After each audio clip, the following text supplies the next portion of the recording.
amigos, companheiros, rogamos ao homem de Nazaré que nesse momento possa envolver os nossos corações. A sua presença na terra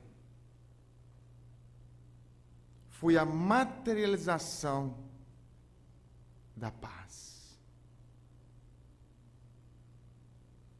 A sua presença foi a materialização da esperança.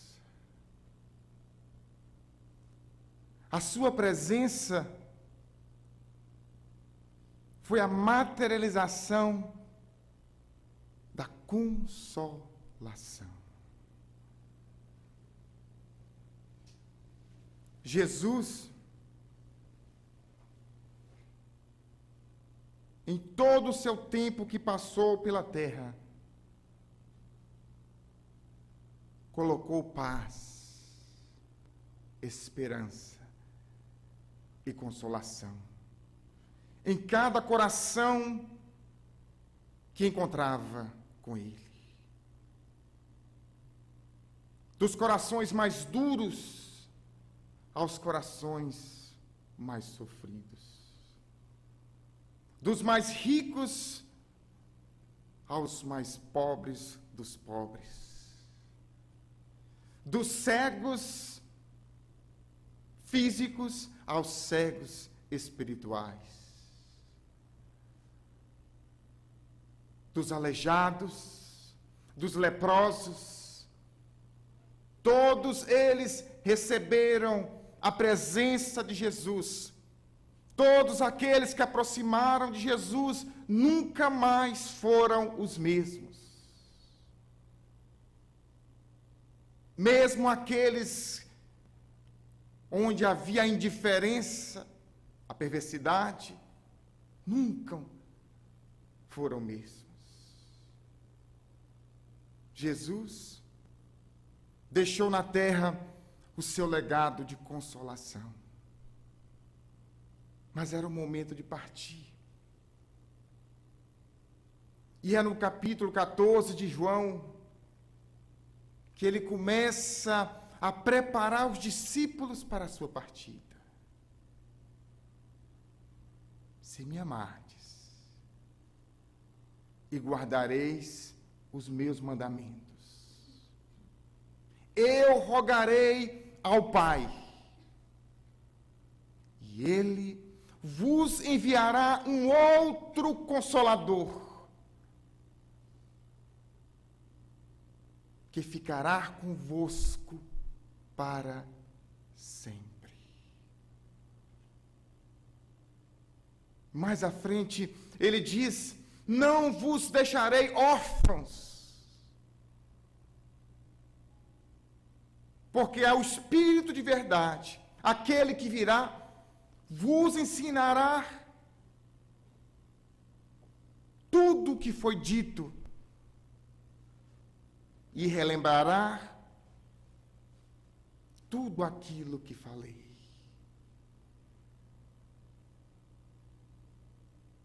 Mil 1857. O início da transformação do planeta Terra.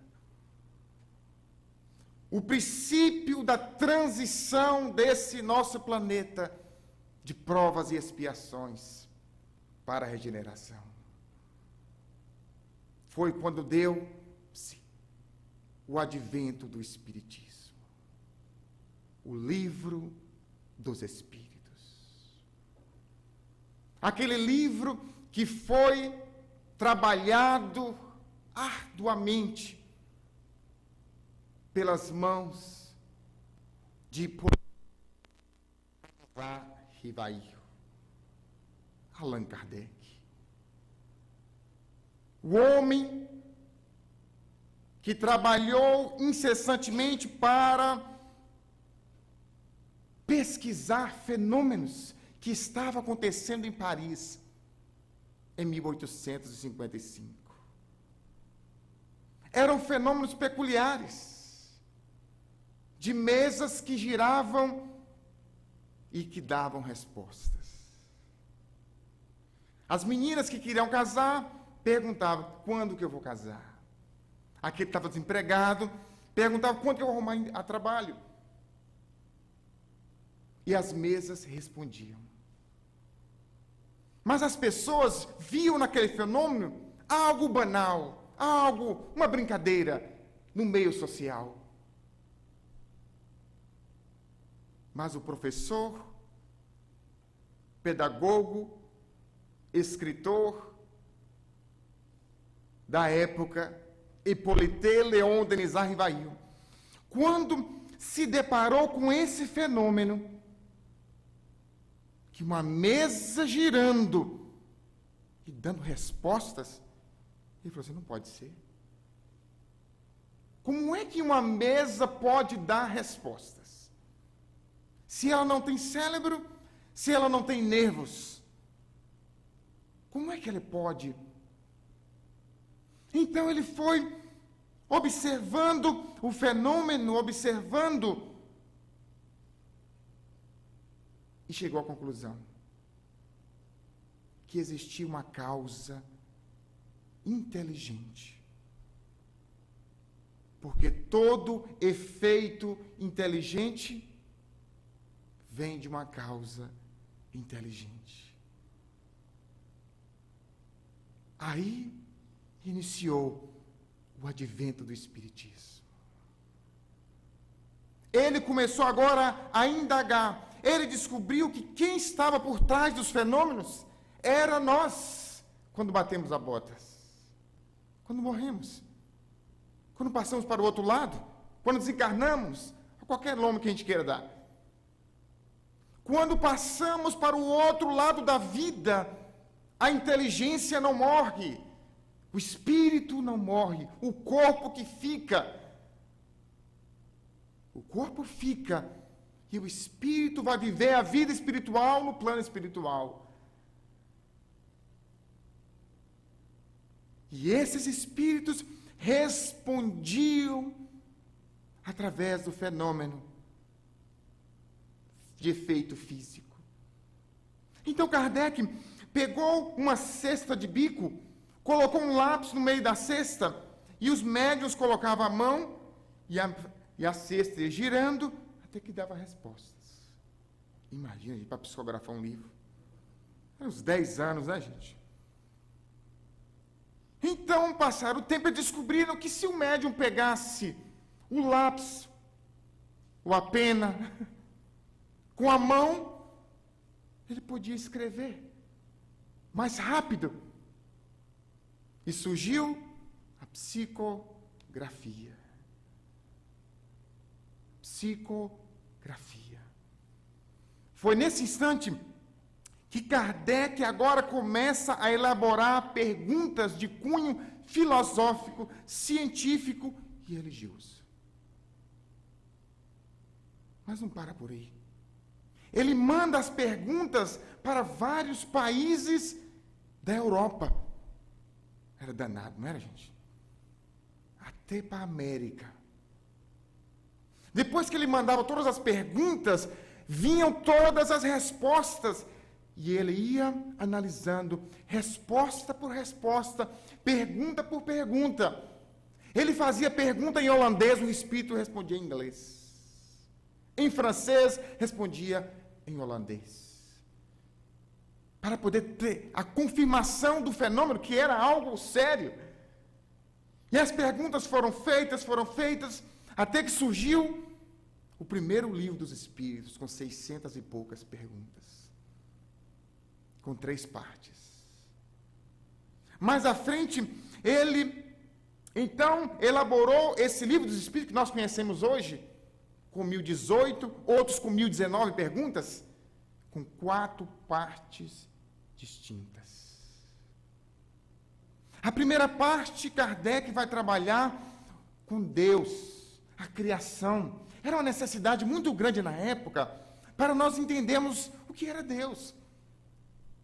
Na época, os grandes intelectuais achavam que Deus não existia, que nós viemos do nada. Mas como que o nada pode criar alguma coisa? O ateísmo, o atoísmo na época. Tinha os ateus e os atoas. A segunda parte, ele trabalhou o mundo dos espíritos. Como é que é esse negócio de mundo dos espíritos? Existe mesmo? E lá do outro lado, como é que funciona a nossa volta, a reencarnação? Como é que é o nosso corpo no plano espiritual? Lá ele vai dizer, os espíritos vai dizer, que nós temos um corpo espiritual que se chama perispírito. A terceira parte, ele vai trabalhar as leis morais. As 10 leis morais. E a quarta parte, o céu e o inferno.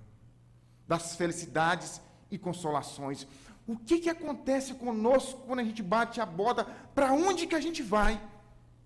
Se eu fiz o bem, se eu paguei o meu dízimo, tranquilo, será que eu vou para o céu, gente? E lá ele coloca lá como é que a gente vai acontecer do outro lado. Só que não ficou por aí. O homem era danado, gente. 1858 ele inventou fazer uma revista, imagina. E era por mês, gente. E não era revistinha assim, não, de coisinha. Era revista mesmo. A revista espírita. Não parou por aí. 1800 e quanto, gente? Quem se lembra? O Livro dos Médiuns? 1861. O Livro dos Médiuns. Agora, todo mundo queria saber o que é esse negócio de mediunidade. O que é esse negócio de espírito? Ele tinha que ter uma cartilha para os médiuns que estavam chegando. Como é que ele lidava com o fenômeno? Como é que ele lidava com a psicografia? Com a psicofonia? Como é que ele lidava com isso? Com os fenômenos de efeitos físicos? Como é que ele lidava? Então ele fez uma cartilha para os médiuns. Livro dos Médiuns. Que ele aprofundou a segunda parte do Livro dos Espíritos. O homem não era fácil, não, né, gente? 1800 e quanto, gente? Quem está me acompanhando agora? 64 agora, né? O que veio em 64, gente? O Evangelho segundo o Espiritismo. Ali Kardec pegou a terceira parte, é lindo demais, gente, e destrinchou a terceira parte em um livro lindo, pegando passagens da Bíblia que não tinha muita controvérsias. Tirou todas aquelas passagens que tinha controvérsia e colocou só o caldo grosso que se chama moral. Tudo aquilo que precisamos para trabalhar o nosso moral. Evangelho segundo o Espiritismo. Depois nós estamos aonde, gente? 1864. E agora? 1865. Qual foi, gente? Me ajuda aí, gente. 1865. O que foi, gente? Eu esqueci também. Alguém me ajuda? Pode falar. A Gênese. Foi a Gênese, gente? Na Gênese. É a Gênese mesmo, gente? Certeza? O céu e o inferno. Nesse capítulo, ele vai trabalhar, gente, como é que faz para a gente conseguir. O que é o céu? O que é o inferno? O que é o limbo? Era um tanto de palavras que existiam, né, na época. E ele vai definindo. E na segunda parte, ele vai mostrar como que uma pessoa fica no plano espiritual, gente. Um suicida, alguém que matou, um preguiçoso, um estudante. Ali ele faz. E tudo que é explicado não é milagre, deixa de ser milagre. Não é? Livro maravilhoso. Então nós temos esses 5 livros para podermos debruçar em reencarnações. E eu encontro amigos que estão morejando no Espiritismo há 30 anos, 20 anos, e não conhecem essas obras. Mas se eu perguntar, você conhece Violeta na Janela? Conheço. Você está louco? Claro que eu li esse livro. Você conhece o Abismo? Claro. É um livro novo que surgiu agora. Muito bom esse livro. Descreve, tintim por tintim, como é que é uma zona mais profunda do que um umbral. Imagina, gente. E não lemos ainda a codificação. E dizemos que somos espíritas. Então, certa vez eu ouvi algo que eu achei assim, bem interessante. Um amigo palestrante diz: por que nós estamos na doutrina espírita, o Consolador prometido, não é? Não há outro Consolador. A terceira revelação. Por que nós estamos no Consolador prometido e não somos consolados? Tem alguma coisa errada, não tem, gente? Então o Evangelho vai falar assim: será que é o conhecimento espírita? Não pode, porque alguns são consolados. Então não é o conhecimento, né? Será que é muito difícil de compreender o negócio? Não é, porque crianças estão estudando lá dentro essas coisas que nós estamos falando aqui. Então não é difícil. Então o que nos falta, gente? Nos falta muitas vezes é o interesse mesmo de aproximar dessas obras. Porque quando o Espiritismo, quando os Espíritos falam que a doutrina espírita é o Consolador prometido, nós não compreendemos como que a doutrina nos consola. A gente não compreende. A nossa visão de consolo está em cura. Eu estou com câncer. Eu estou com uma doença muito difícil. Eu estou com isso, com aquilo. Então aí eu busco a doutrina agora. Então eu busco o médium fulano de tal que faz as curas, corta com um canivete, tem que ser canivete, né? Enferrujado ainda.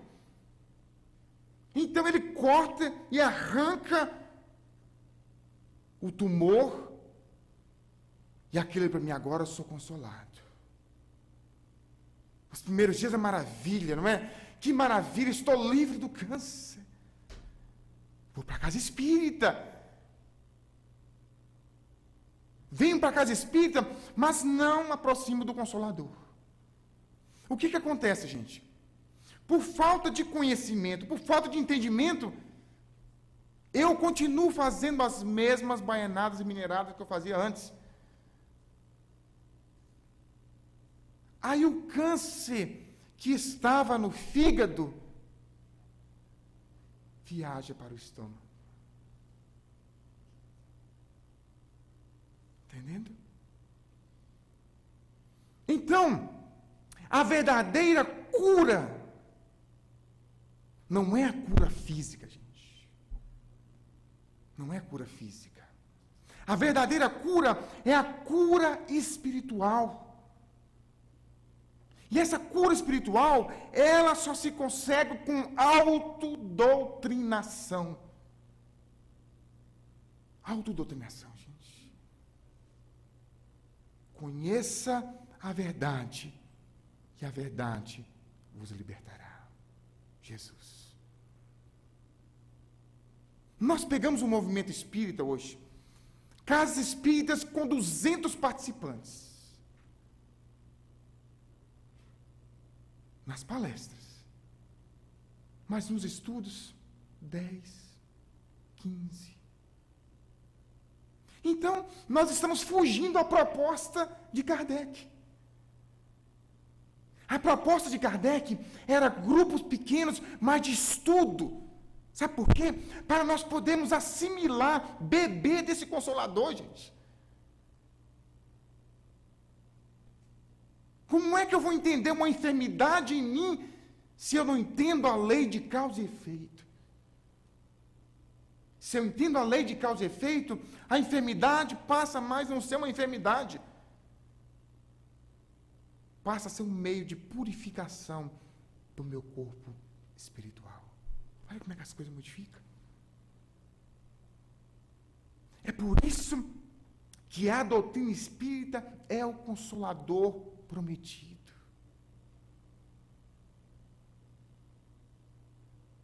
Porque o Espiritismo nos explica, gente, algo, coisas, que nenhuma religião na Terra explica. Esse rapaz está louco. Falo de cadeira, minha gente, porque não explica. Uma das principais coisas que nós nos deparamos no Espiritismo é o entendimento da dor. Quem quer ser infeliz aqui, gente? Me fala, levanta a mão aí. Quem acorda de manhã e fala assim, Senhor, eu quero ser infeliz? Ninguém. Em sã consciência, ninguém. Exceto os casos de masoquismo, né? Mas em sã consciência, todos nós estamos aqui, hoje, nesse momento, buscando algo para o nosso íntimo. Buscando um unguento para a nossa ferida, gente. Todos nós. Até os que vieram sem querer. Viemos aqui buscando um unguento para uma ferida, um câncer que existe em nosso íntimo, que se chama egoísmo, orgulho. Os dois cânceres da alma. E aqui nós vamos entendendo por que nós sofremos. Só quem não quer ver, continua sem entender. Mas quem tem olhos de ver, ouvidos de ouvir e coração para sentir, gente, percebe, entende por que nós sofremos. Nós sofremos por duas coisas, por dois motivos. Ou as causas estão no passado, ou elas estão hoje, na atualidade. Se eu busco essa causa em todos os lugares que eu estou vivendo hoje, e não encontro essa causa está numa vida anterior. Porque nós não somos espíritos elevados, somos espíritos ainda levados. E como espírito levado, gente, nas outras reencarnações nós não fomos santos. A gente vai fazer regressão de vida passada, já fizeram, e todo mundo é santo. Fulano foi uma freira, fulano foi um rei, uma rainha, mas ninguém foi um assassino. Ninguém foi um malfeitor que bateu no escravo, ninguém foi. Quem vai ser? E os terapeutas não vão falar isso, né? Porque senão você não volta. Então fala que você foi uma princesa na reencarnação passada. Trabalhou junto com a princesa Isabel, lá no Brasil. Imagina, gente. É por isso que agora você está passando por essa dificuldade. Mas ninguém foi escravo. Então, se nós não encontramos a causa do nosso sofrimento hoje, gente, essa causa está no passado remoto. Lei de causa e efeito. Se eu tenho um filho difícil hoje, É porque na reencarnação passada eu fui difícil para esse filho. Se eu tenho uma situação financeira difícil, estou vendendo a janta para pagar o almoço, é porque em outra reencarnação nós tivemos em excesso. Tudo o que nos falta hoje, afirma Emmanuel, foi em abundância no passado.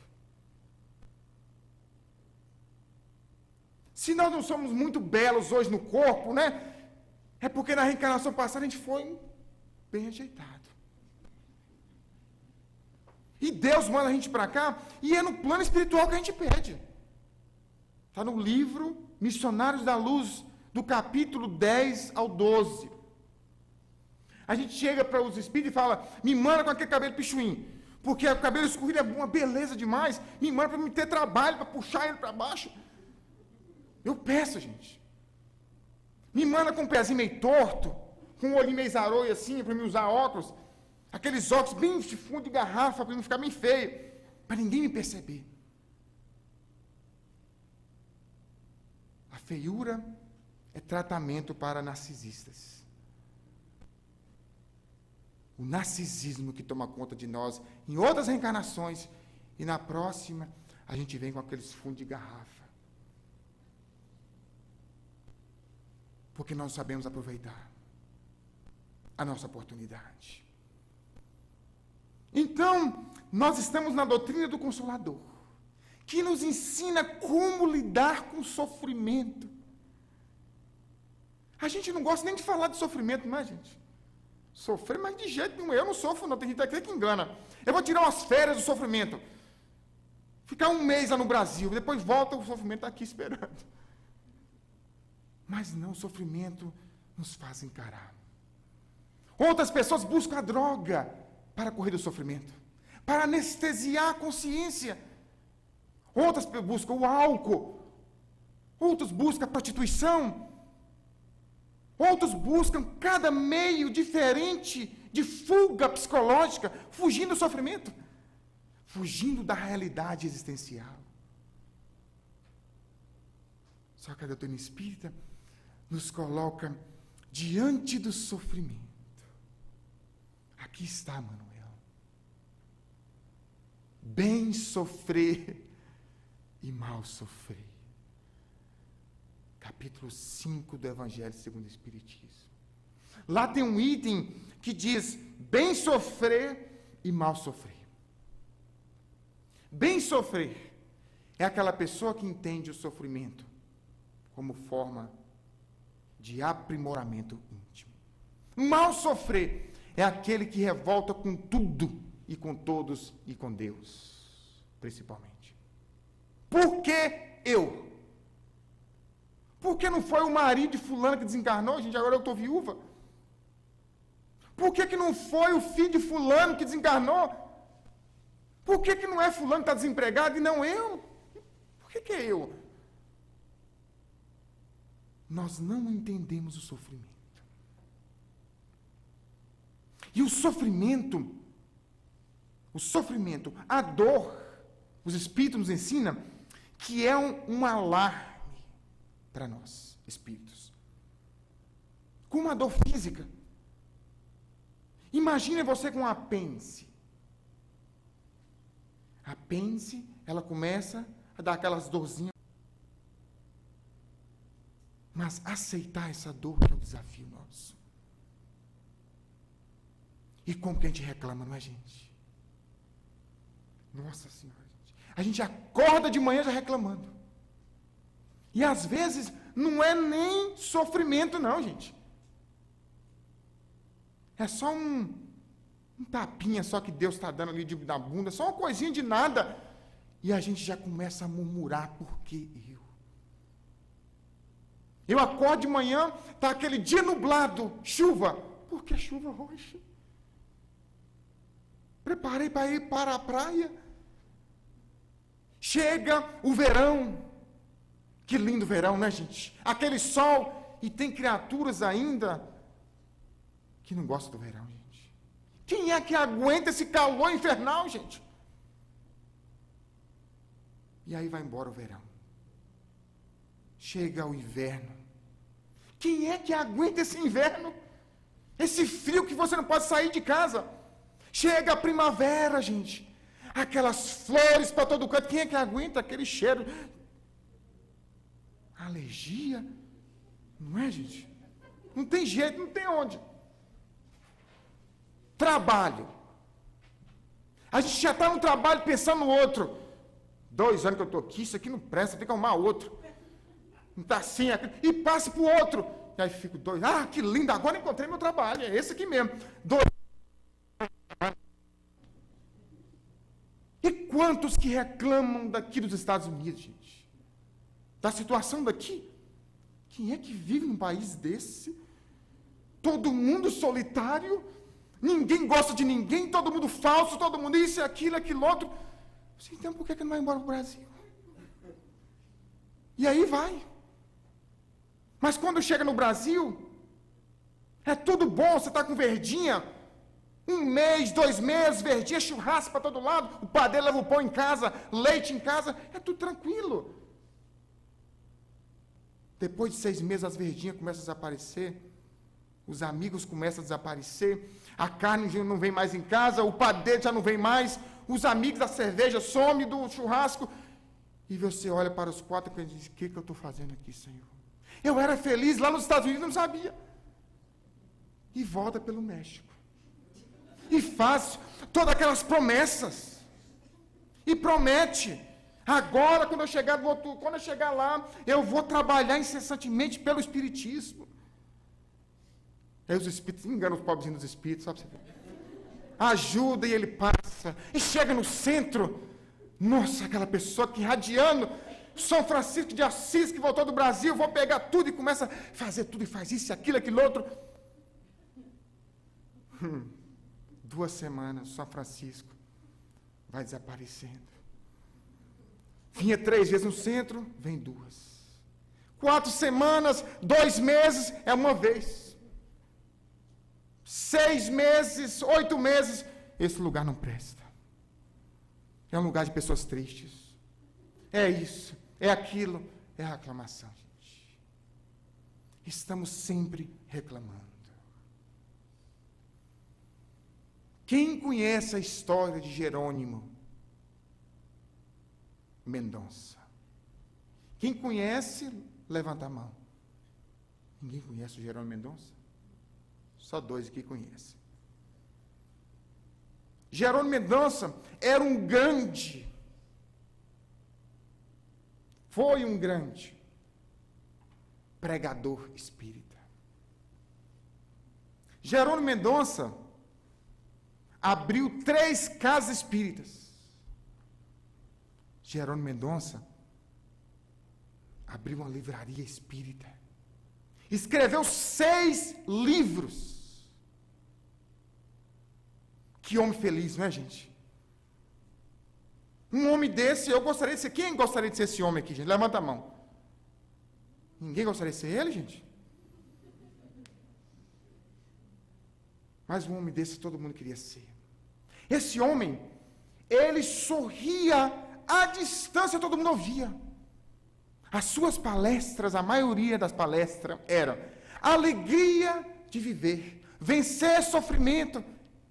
Essas eram as palestras dele.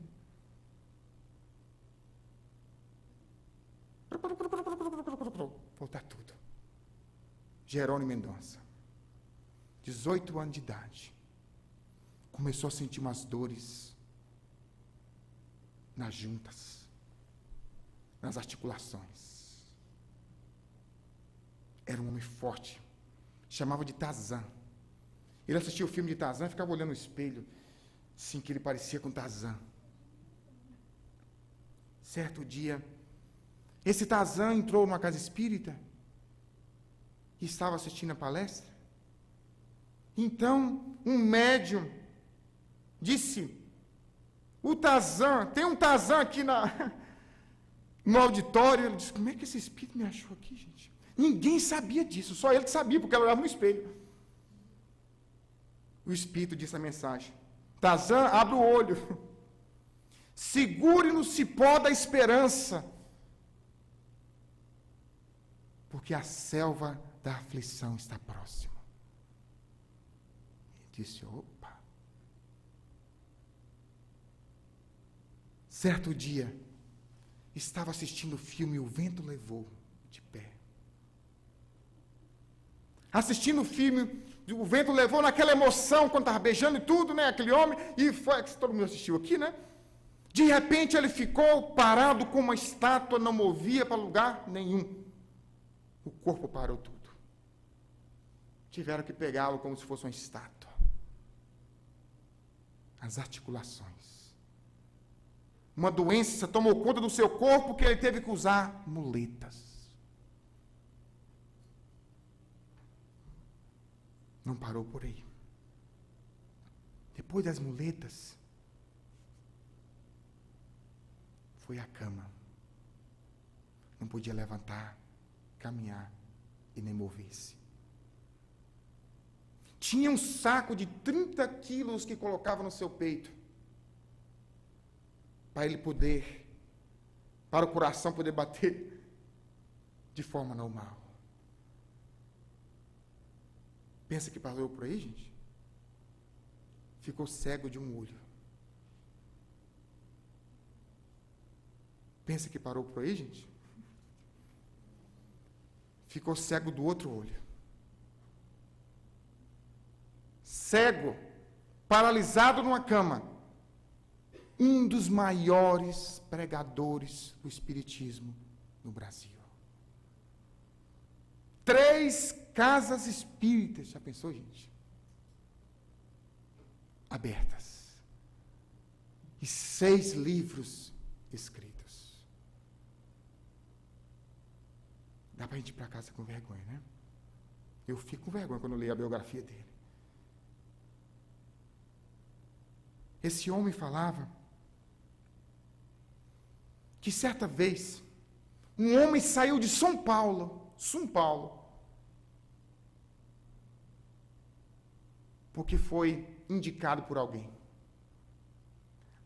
Havia tentado suicídio, porque perdeu tudo que tinha dinheiro. E quando chegou na cidade, próximo do centro, ele começou a ouvir uma gargalhada, e aquela gargalhada forte. Quando ele chegou, ele viu aquele homem deitado, e todo mundo chamando pelo nome dele, Jerônimo. Ele disse, mas é aquele ali que vai me consolar? É aquele ali que vai me consolar, imagina. Ele aproximou e começou o diálogo. É você que vai me consolar? Eu não sei, não, vamos conversar. Então ele começou a falar que tinha perdido tudo que tinha, era muito dinheiro que ele tinha. Então Jerônimo disse para ele, se essa pessoa que levou o seu dinheiro te desse nesse momento todo o dinheiro pelos seus olhos, você venderia? Claro que não, você está louco? De forma nenhuma. Ok. Mas e os seus braços? Mas que conversa boba é essa? E as suas pernas, pelo dinheiro que você perdeu? De forma nenhuma. Está vendo? Você é milionário de saúde e não sabe. O homem se tornou espírita. Certa vez a sua mãe chegou para ele e disse, Jerônimo, eu não te entendo. Porque eu tenho 10 filhos. E você é o único que não para em casa. Todos são normais e você é o deficiente aqui. Mãe, eu sou deficiente físico, não da alma. Que lindo, gente. É o que acontece no mundo hoje. Nós encontramos muitas pessoas deficientes da alma, que carrega um negativismo dentro de si, que carrega um sofrimento dentro de si, que parece que gosta de sofrer. Nós temos a oportunidade de conversar com várias pessoas, em vários centros que a gente vai, e a gente conta esses espíritos de porco. E a pessoa chega para colocar a gente para baixo, mas você não sabe o que aconteceu comigo. Eu não estou vindo no centro porque eu perdi trabalho. Tem 6 meses desempregado, quase que fui deportado, e quase que fui livre, e vai falando. Mas, meu irmão, não aconteceu nada de bom. Não aconteceu nada de bom. Nós só abrimos a boca para reclamar, gente. Porque muitas vezes nós estamos intimamente paralíticos. É por isso que a doutrina espírita é o consolador prometido. Certa vez, Jerônimo estava deitado na cama. Então chegou um espírito, já era de madrugada, um espírito chegou e tocou na sua perna direita. Mexeu, ele disse, meu Deus, não, desencarnação. Mexeu na outra perna, ele disse, não faça isso, que eu não fiz nada ainda. Imagine, 300 espíritos, não fiz nada ainda, Senhor, não me leva agora não, Senhor. O espírito veio e mexeu no peito, foi mexendo no peito, Senhor, não me leva agora não, perdoa mamãe, papai. O espírito foi no ouvido dele, meu filho, acalma, é só uma recalchutagem. Outro dia ele chegou no Chico, disse, Chico, o médico disse que eu estou um fio da morte. Uai, meu filho, esse fio ele pode ser de nylon, pode ser de aço. E Emmanuel está dizendo, meu filho, que trabalho engrossa o fio. Ele falou assim, que danado, Chico. Aí que ele se redobrou mais no trabalho. Como é que é importante, gente? É por isso que a doutrina espírita é o consolador prometido. Porque nós vamos entendendo, gente, que esse consolo, ele é bilateral, não é unilateral, não. Cada vez que eu consolo alguém, eu recebo esse consolo de volta. 4 anos atrás, nós estávamos no asilo, todo mundo alegre, e uma companheira lá em especial, muito alegre conosco, porque estávamos trabalhando